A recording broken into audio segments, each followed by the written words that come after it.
अभी मजा आएगा ना भिड़ो। काहो डॉक्टर, हाँ कहा ना समाचार। समाचार सब मस्त बा, अपन सुनाओ। हमरो ठीक है बा। नाम खूब कैला हनु आपके भोज में।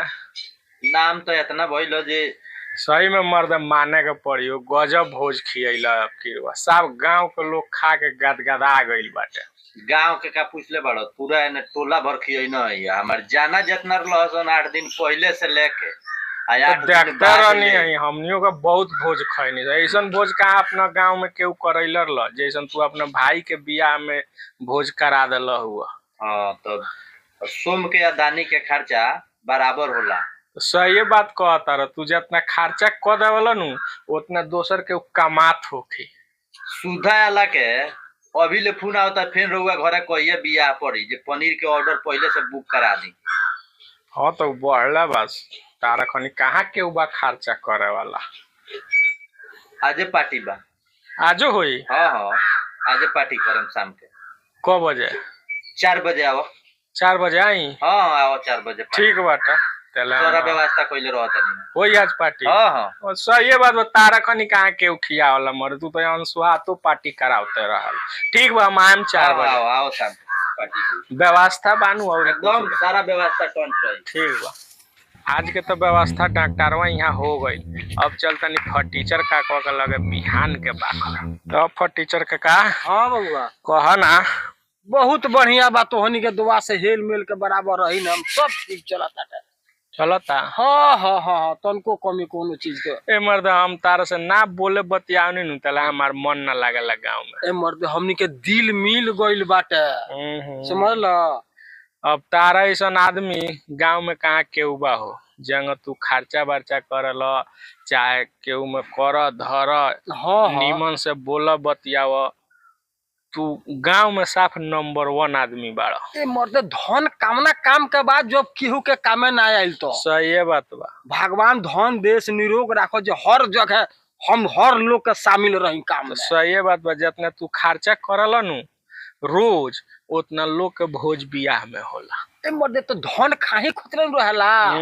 मकचूस खनिया चोरौला चोरौला रह आ डाकू भाई लूट के ले जाई, आना तो बेटा ओकरा का सारा पी के उड़वा दी, उससे का फायदा बा। सही में बहुत खर्चा करले मर्द, नाम बता। देख केहू भोज बियाह में एक दिन खाला, हमरा रोज चलला। चलबे करला। देखा ना 4-4 गो भैंस बाड़ी सो, रोज दही दूध चलला, ओसे मन हटेला। चौक नियारा बढ़ले बा, मुर्गा मुसलम खोसी बकत ए बड़े प्रोग्राम फेर रखल देला बड़ा सन लइका। मुर्गा के बा खोसियो बा। छोटकी पतोहिया हमार मुर्गा ना खाले तो ओकरा खातिर 2 किलो खोसी चल आवेला। आ एहू में केहू हित ना आवेला, जैसे तू ही आ गइल। तो ई प्रोग्राम घरे बाजू के घर ही बा, अगर तू आ जाइब तो उन्हें ले चल के वो खेतूर बना के मार लहल जाइया पर, अगर तू रहब तो। आ ना तो घरे तो बढ़ले बाटे, तो और सब सुनावा ना।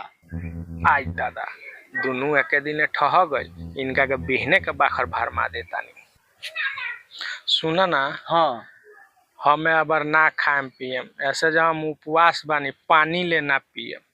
ये तो मर्दे, तो हमार कोनो भखौती नहीं खजे है बरे बा, बिहनहू हो जाई। ठीक बा, बिहनई के राख। बिहनई के? हाँ, बिहान एकदम निश्चिंत से हाँ कराओ पार्टी। अबर जौन घरे होता होखा दो। हाँ। आ बिहान मंगई ह, आ बढ़िया से होई पार्टी। आज हम तो पानी लेना पिए। एगो काम करियो ना, हो डॉक्टरों को बुलावले आई ह, आ यही मंगलरिया में अपना बैठ के गैस चूल्हा लिया, यही में अपन निश्चिंत से हाँ हाँ पार लाग जाए केहू के। ठीक बा, तो चल तने। ठीक बा, ठीक बा।